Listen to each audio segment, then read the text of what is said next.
wartawan taknya. Ushawati, ibu istri permaisuri. Wanita hari ini di zaman modern masih kekalkan adatnya. Dihormati, disayangi, disanjungi. Wanita hari ini.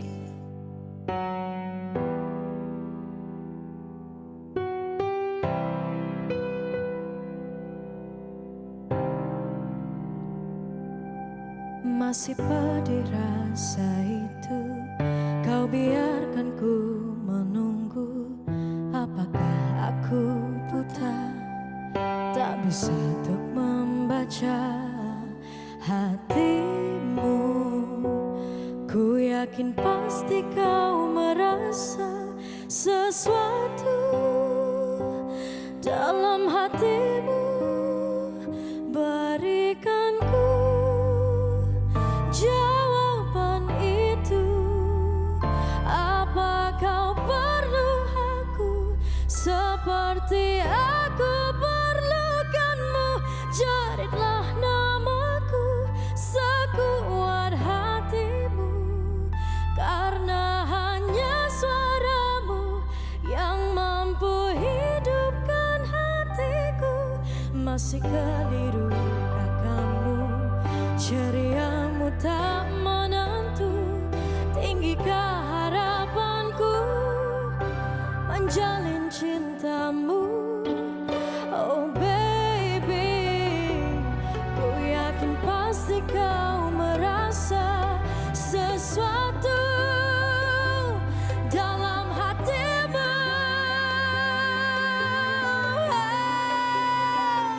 Berikan ku jawaban itu. Apa kau perlu aku seperti aku perlukanmu? Jadilah namaku sekuat hatimu, karena hanya suaramu yang mampu hidupkan hatiku.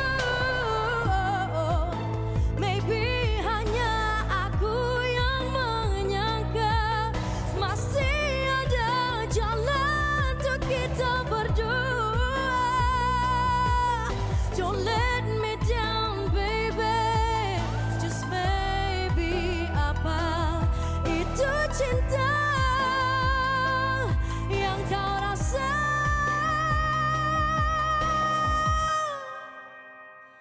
Berikan ku jawaban itu. Apa kau perlu aku seperti aku perlukanmu? Jadilah namaku sekuat hatimu, karena hanya suaramu hidupkan hatiku.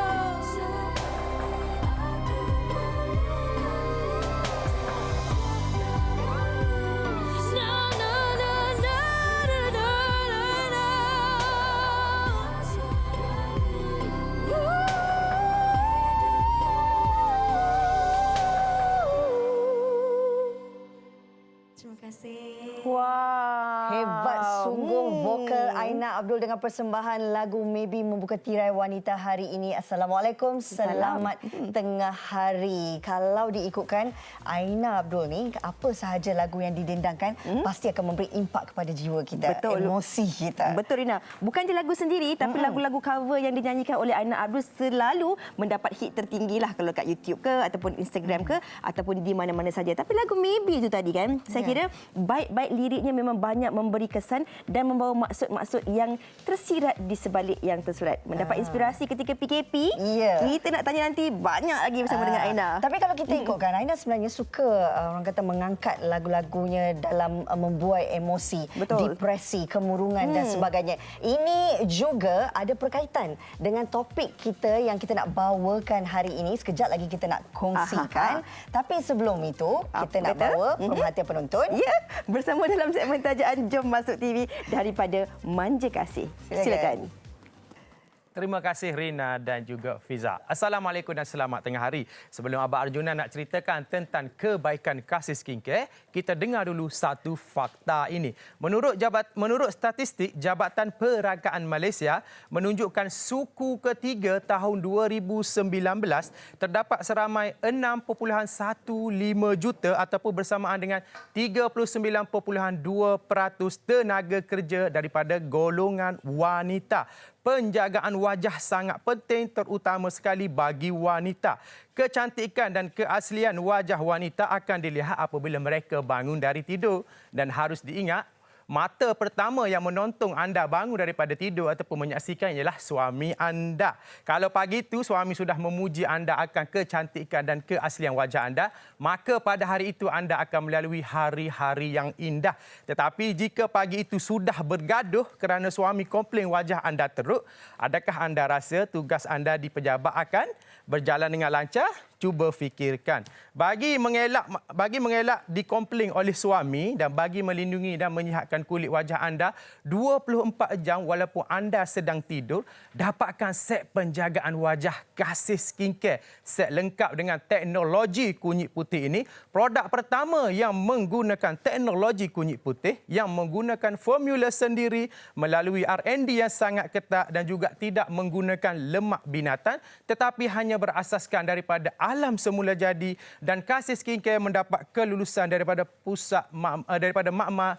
Pusat Racun Negara, dan kesemua produk di dalam Kasih Skincare tidak menggelupaskan kulit, tidak memedihkan kulit dan tidak menyebabkan kulit anda terbakar. Untuk sebarang pertanyaan, hubungi nombor yang tertera pada kaca TV anda ataupun layari FB dan juga IG kami di Kasih HQ. Hari ini setiap pembelian Kasih Skincare anda akan mendapat termos ini secara percuma sahaja. Hubungi nombor yang tertera pada kaca TV anda dan betulkanlah kepada kosmetik yang lebih selamat agar dirimu sentiasa menawan. Sekian daripada Abang Arjuna. Kita kembali semula bersama Rina dan juga Fiza untuk topik-topik yang lain. Okey, terima kasih. Itu dia tadi penerangan berkaitan produk daripada Manja Kasih. Rina, hari ini seperti yang telah pun diwawakan oleh Rina awal tadi, kita nak berkongsi tentang satu lagi topik, iaitu tentang masalah mental di sebalik senyuman. Kalau kita cakap tentang masalah mental ini bukanlah satu isu yang baharu, malahan dari masa ke semasa banyak kali juga isu ini dibincangkan dalam kalangan masyarakat dan juga kami di Wanita Hari ini. Dan menurut kajian yang telah pun dikeluarkan oleh Pusat Kesihatan dan juga Morbiditi Kebangsaan pada tahun 2019, sekurang-kurangnya 3 daripada 10 individu berusia 16 tahun ke atas akan mengalami pelbagai masalah mental, dan mereka ini, Rina, kadang-kadang tak ada simptomnya, tak tahu apa masalah mereka, namun hakikatnya mereka mempunyai pelbagai gangguan dan juga masalah mental. Ada juga dalam kalangan mereka ini sebenarnya tidak suka berkongsi masalah mereka, malah membiarkan ia terbelenggu sendirian. Ini yang memungkinkan sebenarnya ada banyak lagi kesan atau impak yang berlaku terhadap diri mereka. Hari ini kita nak bawa satu perbincangan untuk kita fokus daripada satu sisi ataupun fasa yang berbeza, bagaimana sebenarnya kepedulian masyarakat untuk sama-sama membantu menjadi seorang pendengar yang penyabar. Dan juga kita nak memberikan satu galakan dalam kalangan individu yang mempunyai masalah ini supaya mereka juga ada sifat keterbukaan untuk berkongsi masalah agar ia tidak menjadi beban yang berpanjangan. Ya, dan kadang-kadang kita tak tahu apa sebenarnya yang dikatakan sebagai masalah mental ni. Kemurungan, tekanan, skizofrenia, bipolar dan macam-macam lagi yang seringkali mungkin dianggap remeh dalam kalangan masyarakat. Malahan ini adalah satu penyakit yang perlu diubati. Jadi anda, kalau anda nak kongsikan sebarang pengalaman anda ataupun perkongsian berkaitan topik ini, apa kata terus layari www.facebook.com/WHITV3. Di sebalik senyuman, kami akan kupas masalah mental yang berlaku di negara kita ketika ini. Semuanya selepas ini. Wanita Hari ini.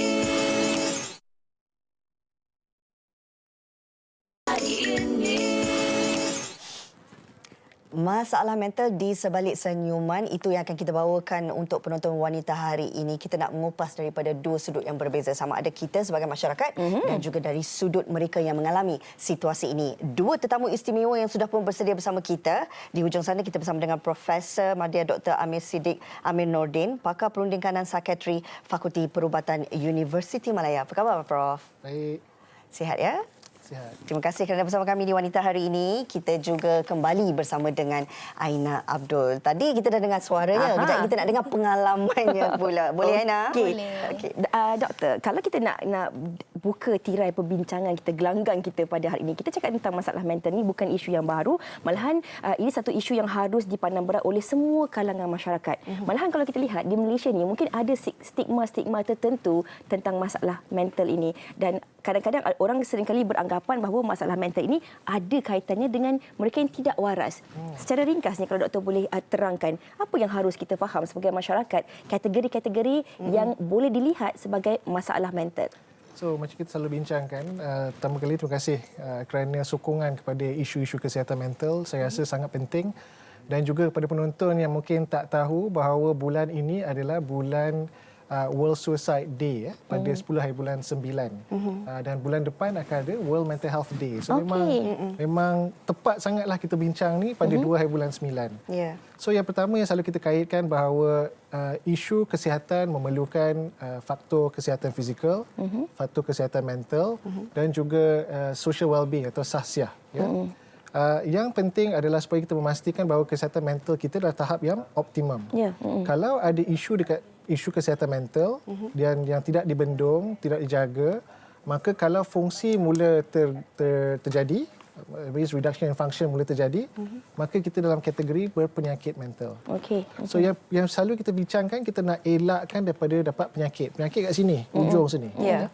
Yang kita tengah membincangkan isu kesihatan mental yang positif, tapi kalau kita tak jaga dia negatif, dan kalau kita biarkan lagi dia satu penyakit. Okey. So yang kita nak ketahui dekat sini, dan kita nak faham bahawa isu kesihatan mental ni penting untuk kesihatan secara keseluruhannya. Ya.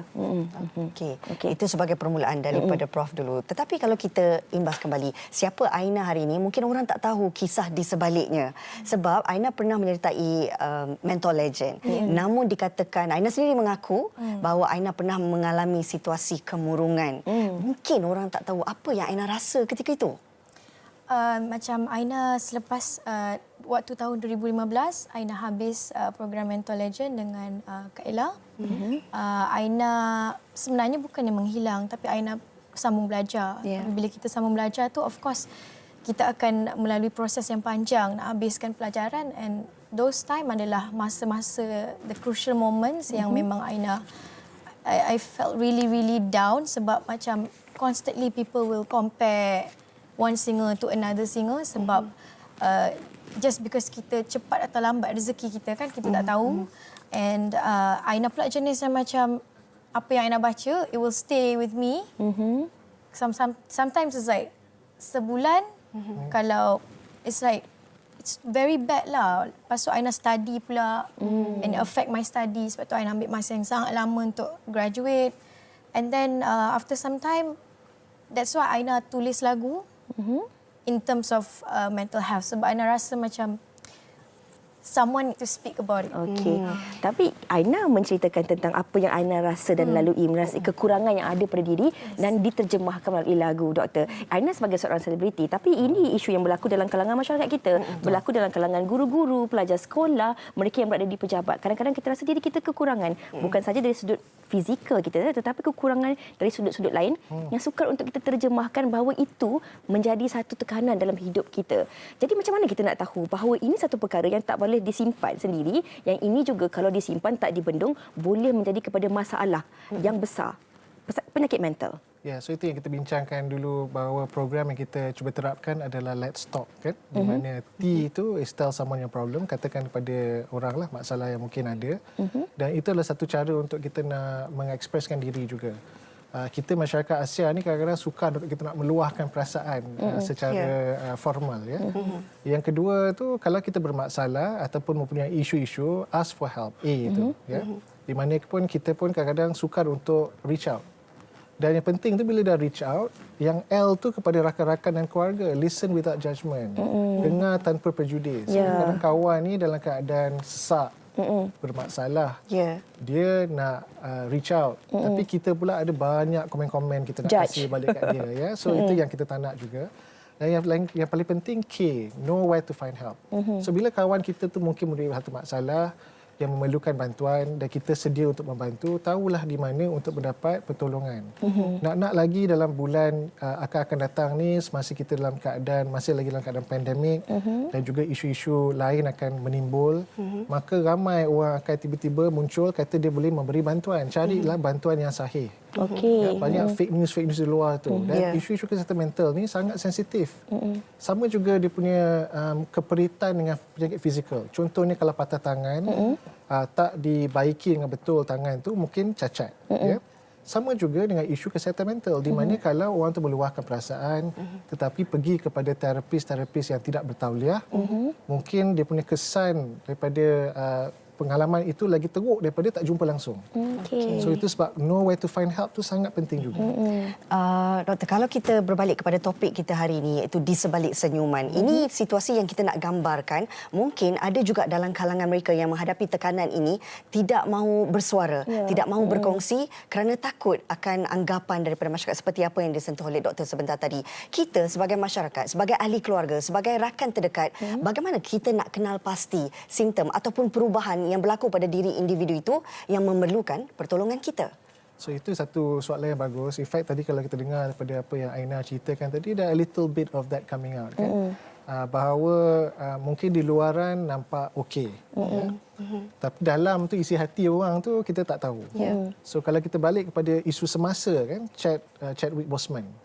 Kan ada banyak komen-komen mengatakan bahawa masa dia jadi kurus, macam-macam benda yang tak baik, tapi rupanya dia mengalami penyakit kanser.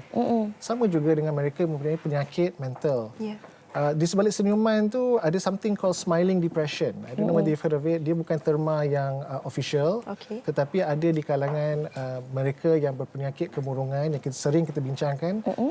Dia nampak daripada luar okey, tapi bila kita tanya dia dalam keadaan sakit, perit, tengah tersiksa. So I think this is where being kind and being gentle to people is very important. Sangat penting untuk kita memikirkan bahawa di sebalik senyuman itu mungkin ada pengalaman lain. So janganlah kita cepat sangat untuk mengecam. Ya. Kerana dari segi simptom-simptom pula depression ni, kita selalu bincangkan pada ekstrim yang kat sini. Tapi semasa nak menuju ke sini, kadang-kadang mereka yang mempunyai masalah kemurungan tu, especially mild depression, dia masih lagi boleh bersenyum. Dia masih lagi boleh berfungsi. Cuma dia punya fungsi itu dah semakin lama semakin tidak elok. So kalau kita kecam dia pada mula kat sini, kita tak tahu apakah tindakannya. Because simptom-simptom yang dia mengalami sama juga dengan mereka yang di sini. Maknanya dia tak rasa dia punya kekuatan psikologinya kurang, dia rasa rendah diri, rasa bersalah, dia rasa tak seronok, dia tidak dapat merasakan apa-apa keseronokan dalam aktivitinya. Tetapi berbeza dengan mereka yang di ujung sini, dia nampak depressed. Dekat tengah-tengah ni nak menuju ke sana tu mungkin masih boleh bersenyum. Memang nampak mengelamun kadang-kadang, ada sedikit simptom-simptom yang tak begitu jelas, tetapi dia mengalami masalah kemurungan. Dan kalau kita biarkan saja, risiko dia sama juga dengan mereka yang di sana. Yang kita risaukan di sini bila smiling depression tu, mereka masih ada tenaga. So kalau dia ada terfikir untuk benda-benda yang tidak baik, kalau kat sini mungkin dia tak bermaya untuk melakukannya. Ya? Tapi di sini mungkin benda itu akan terjadi. Dan itu kita risaukan. Ini juga mungkin ada kaitannya dengan untuk kita, orang putih kata, meet expectation orang-orang di sekeliling kita. Betul. Jadi kita untuk menghiburkan hati orang, kita terpaksa tersenyum, sedangkan di dalam tu mungkin ada sedikit penderitaan yang terpaksa ditanggung dalam kalangan mereka ini. Ini berbalik juga kepada Aina, seperti apa yang Aina kongsikan tadi.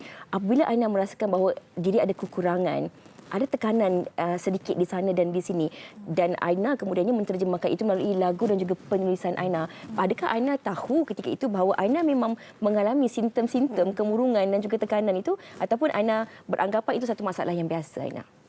Pada awalnya Aina memang anggap benda tu normal, macam kita perempuan kadang-kadang kita ada certain period of time dekat sebulan tu.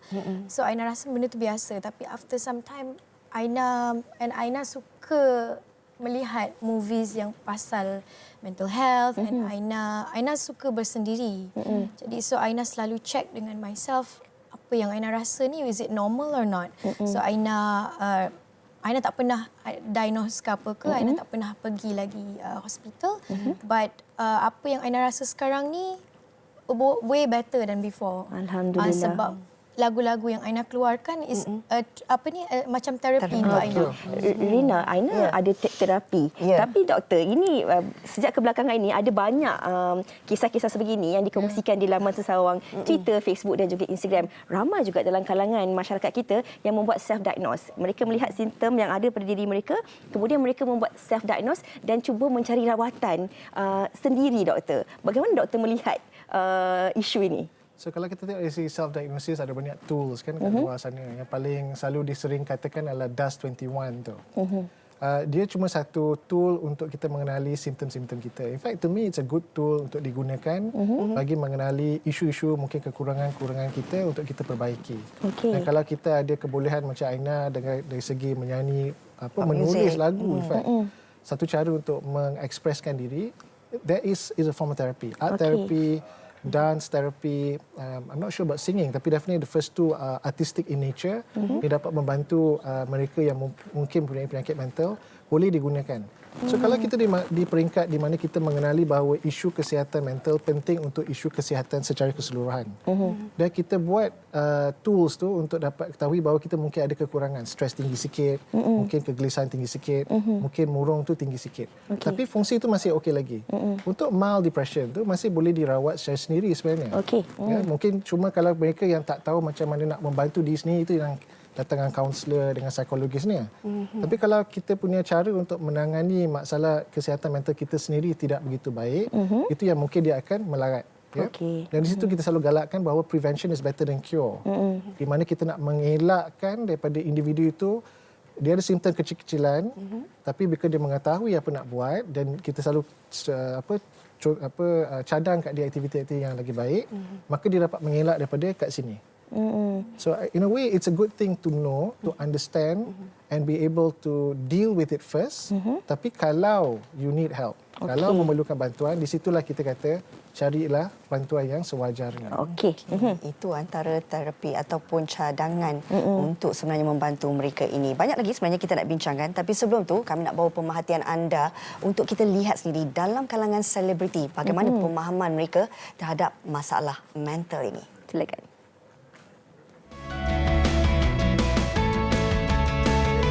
Seorang tu tak dapat mengawal emosi dia buat sesuatu perkara yang orang normal ni tak buat. Mereka gagal berfikir dan bertindak seperti orang normal. Sering berlaku lebih kepada orang yang ada sejarah mental dalam keluarga mereka sendiri.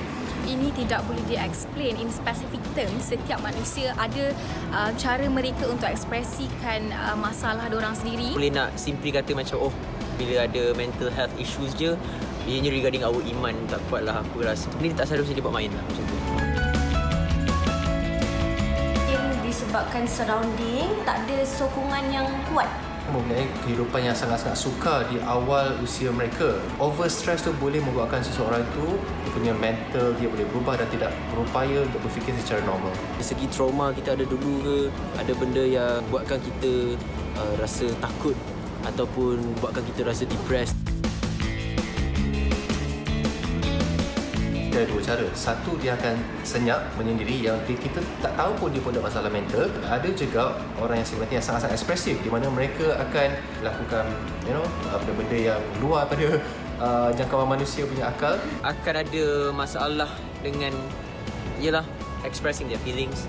Certain people they cut themselves. Susah nak nampak apa tanda mental illness. Rasa mungkin saya okey je sebenarnya. Kadang-kadang kita pun kena pergi check juga. Okay, itu pandangan selebriti kita di luar sana, Doktor. Kalau boleh kita kongsikan, bila bercerita tentang ini, masing-masing ada pandangan, andaian mereka tersendiri. Tapi sejauh mana mereka memahami benar-benar ilmu itu, kita tidak pasti. Doktor, apakah yang sebenarnya perlu kita ketahui terhadap mereka yang mengalami masalah ini? Sebab kadang-kadang, bila ada rasa untuk berkongsi dengan rakan ataupun ahli keluarga, sebab mereka rasa, perkara ini sensitif, malu, takut disalah anggap, disalah ertikan. Dan kadang-kadang mereka rasa, perkara ini boleh pulih dengan sendiri. Tak ada perawatan pun sendiri yang kena cari penyelesaian itu. Apa pandangan doktor? Saya bersetuju. In fact, saya sangat tergalak tengok tadi selebriti-selebriti kita. Dia dah lebih mengenali masalah kesihatan mental. Ada satu dua tu macam boleh jadi doktor kat sini dah.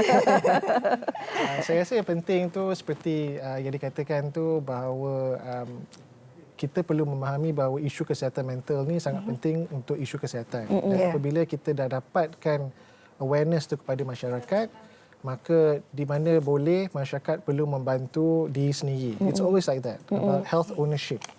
Tetapi yang penting juga kalau fungsi itu dah terganggu, katakan sebagai pelakon ataupun penyanyi macam Aina, dia tak dapat menyanyi, tak menghayati lagu tu. Dan kita nampak dari segi produktiviti ni pun kurang. Maknanya masa itulah mungkin individu yang mengetahui lebih dengan isu kesihatan ni sendiri akan reach out for help. Dan yang penting juga macam kita kata tadi permulaan dengan kita perbincangan ni, be kind. Bila orang reach out, tak semestinya memerlukan apa dia panggilnya jawapan. Dan kita dengar in the last person tadi dia kata semua masalah iman, kan? So again, tak semestinya individu yang ada penyakit yang kamu tak faham, dia ada masalah iman. Kita tak tahu dia ni dah baca Quran sampai khatam 2-3 kali, dah semayang setiap hari, 5 kali sehari. Tapi kita terus judge dia. Dan saya rasa itu tidak patut berlaku. Kerana untuk isu kesihatan mental seperti isu kesihatan yang lain, semua orang ada risiko masing-masing. Cuma mereka seperti tadi tu kata, selebriti satu kata, kalau you have a family history, mungkin ibu ada ke, bapa ada ke, adik ada ke, mungkin risiko you tinggi sikit. Ya? Kalau support sokongan keluarga tak ada, mungkin tinggi sikit. Mungkin kalau dalam keadaan daif, poverty, tinggi sikit. Ataupun trauma-trauma sebab tu awal kecil dulu pun tinggi sikit. Tetapi kita yang tak ada semua tu pun ada risikonya. Dan mana kita nak dapat bukti ni? Semasa kita dalam COVID, berlaku semua orang, seluruh dunia kena COVID, kena PKP. Tak kisahlah PKP sebulan, sehari. Ada satu negara tu masih lagi dalam PKP. In fact, saya call kawan kat UK, daripada bulan 3 sampai sekarang tak keluar rumah. Wow. That's how long dia punya PKP lah di sana untuk dia. Tapi yang penting tu semata stres meningkat di seluruh dunia, termasuk di Malaysia sendiri. Kita nampak mereka yang kononnya tak ada apa-apa isu pun ada isu. Masa tu kita dengar banyak kan call datang, distressing homes, bergaduh sama suami isteri, anak-beranak bergaduh, tak boleh kawal situasi di rumah. Mungkin mereka yang dulu mengata orang lain yang tak sihat, tapi because of stress yang tiba-tiba datang dengan kuat, semua terlibat. Itu yang kita kata be kind tu. Sebelum kita nak tanya kepada Aina, mungkin doktor boleh jawab satu lagi soalan. Bila doktor katakan tadi semua orang berisiko untuk mengalami masalah mental ini, inilah kekangan dalam kalangan masyarakat kita. Kita beranggapan tekanan, kemurungan bukan satu penyakit. Semua orang ada tekanan, semua orang boleh mengalami masalah kemurungan. Jadi perkara ini seringkali dipandang remeh. Kadang-kadang oleh ahli keluarga sendiri, bila kita cakap mungkinlah ada dalam kalangan masyarakat mengatakan, rasa tertekanlah beberapa hari ini, tak lalu makan, tak boleh tidur dan sebagainya. Simptom-simptom itu tidak dianggap sebagai satu simptom yang mungkin perkara yang membahayakan, doktor. Ini yang mungkin juga menjadi masalah dalam kalangan masyarakat kita yang kebiasaannya kita beranggapan itu perkara biasa. Sampailah jadi perkara-perkara yang tak diingini. Contoh seperti cubaan membunuh diri, akibat daripada masalah-masalah yang mungkin wujud hari ini seperti masalah dibuang kerja, perpisahan, kehilangan. Ini mungkin masalah-masalah yang seringkali kita pandang ringan tetapi mempunyai impak yang sangat-sangat besar dalam masalah mental. Betul, itu yang tadi Aina kata tadi. Mula-mula itu dia kata she felt benda itu normal, kan? Betul, memang kita semua akan mengalami perasaan yang sama. Kita tak nak katakan bahawa semua simptom-simptom itu adalah penyakit mental. Bila jadi penyakit, apabila fungsi itu dah terjejas. Berapa keraplah kita punya fungsi terjejas disebabkan oleh masalah emosi. Tak begitu kerap. Yang penting itu dia berlarutan. Dan kalau dalam masalah kemurungan tu, dia a state of being. Dia bukan kita frust menongging boyfriend tinggalkan kita, girlfriend tinggal kita. Kan? Dia situasi di mana semua benda yang baik pun jadi buruk, yang buruk jadi lagi buruk. Sama dengan kegelisahan. Dia bukan isu kita rasa resah kerana mungkin nak masuk jadi duduk kat sini. Contoh dengan Fiza dengan Rina, tepi saya Aina pun rasa cemas kan. Dia bukan isu macam ni. Dia yang Nak masuk sini satu hal, duduk sini lagi satu hal. Semua tengah tengok kita kat kamera dari satu hal. Sampai last dia tak nak keluar langsung. Peluang tu tak boleh diambil, tak boleh datang ke kerja contohnya. Itulah penyakit mental yang kita cuba elakkan. Yang kita kena tahu, ambil Yang tahu. kita kena tahu. Okey. Aina sendiri kan, bagaimana Aina sendiri sedar perkara itu adalah sesuatu yang tidak normal dan Aina bangkit daripada situasi ataupun fasa tersebut? Bila Aina mendapat perasan tu bila orang yang memang dekat dengan Aina bercakap pasal diri Aina. Bagi Aina itu is like a wake up call. Mesti ada something wrong dengan ekspresi Aina sebab Aina jenis yang Aina suka sembunyikan apa yang Aina rasa. Tak pernah berkongsi dengan sesiapa? In fact, dalam dunia ni I can count my friends.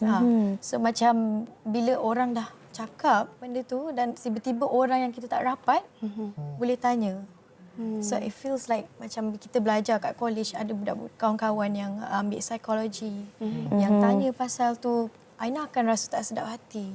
And in fact Aina pun nak menjadi seorang anak seni yang lebih dikenali.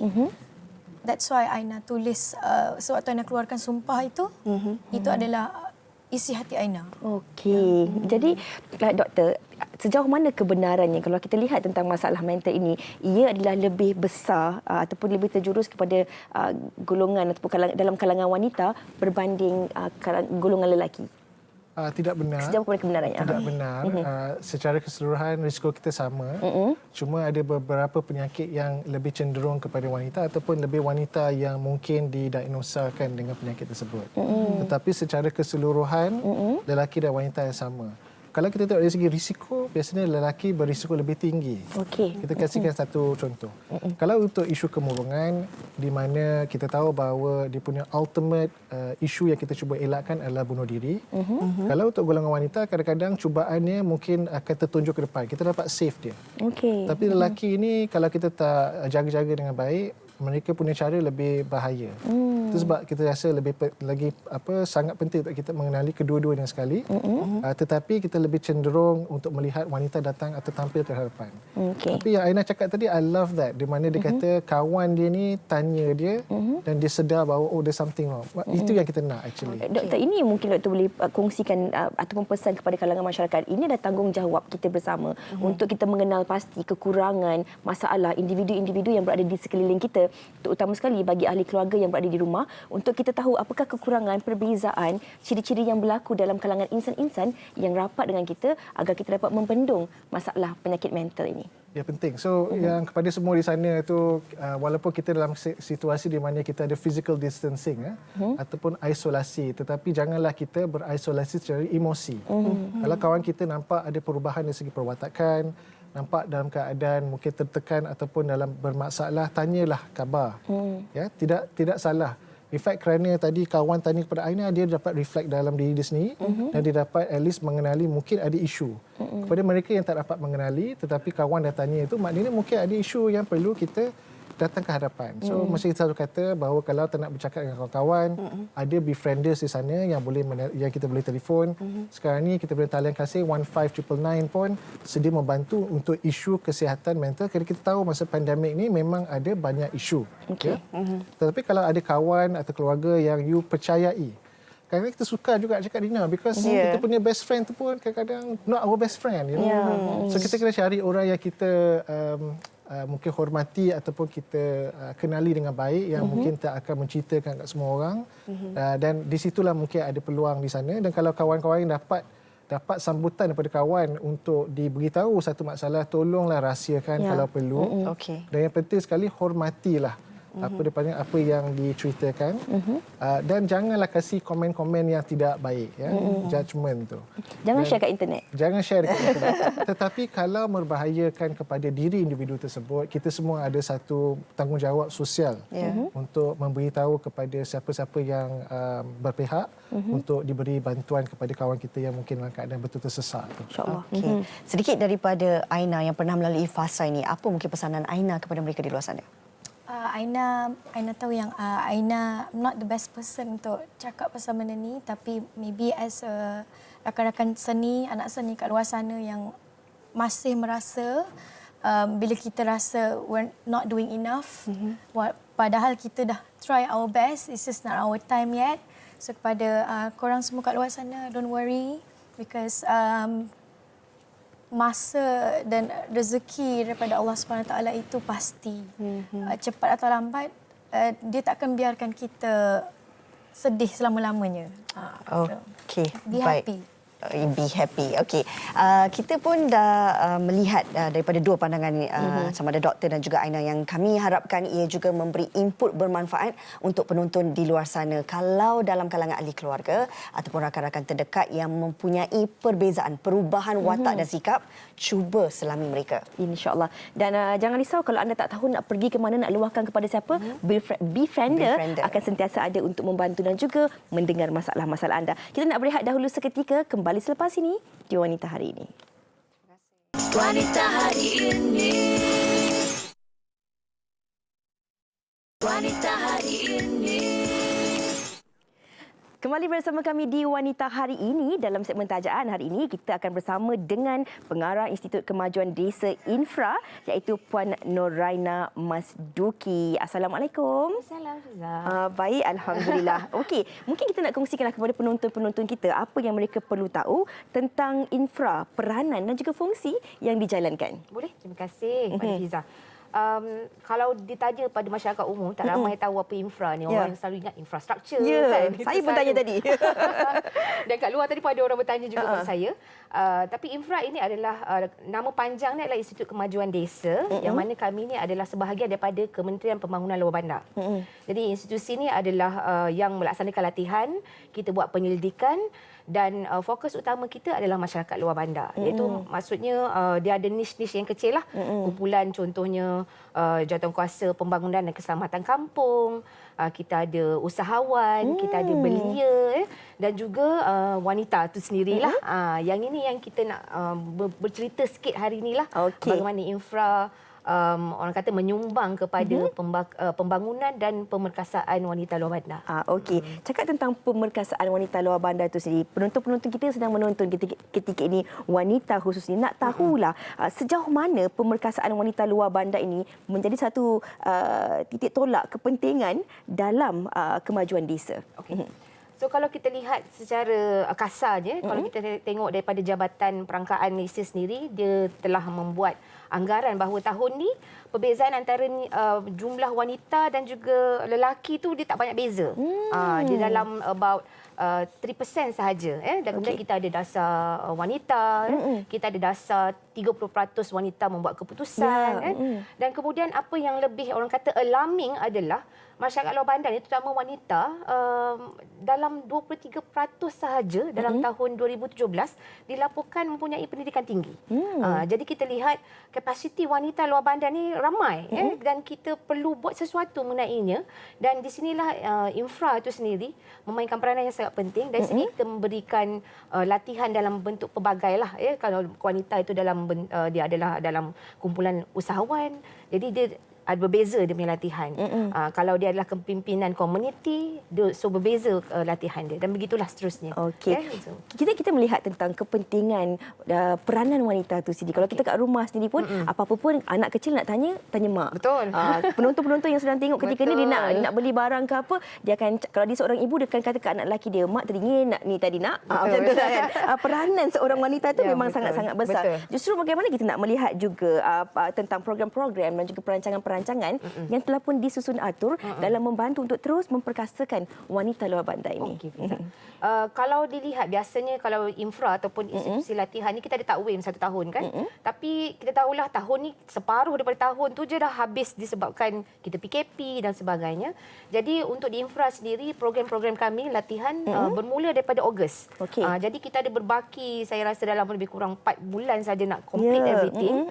Kemudian kita lihat banyak lagi fokus-fokus yang perlu kita bagi perhatian tahun ni.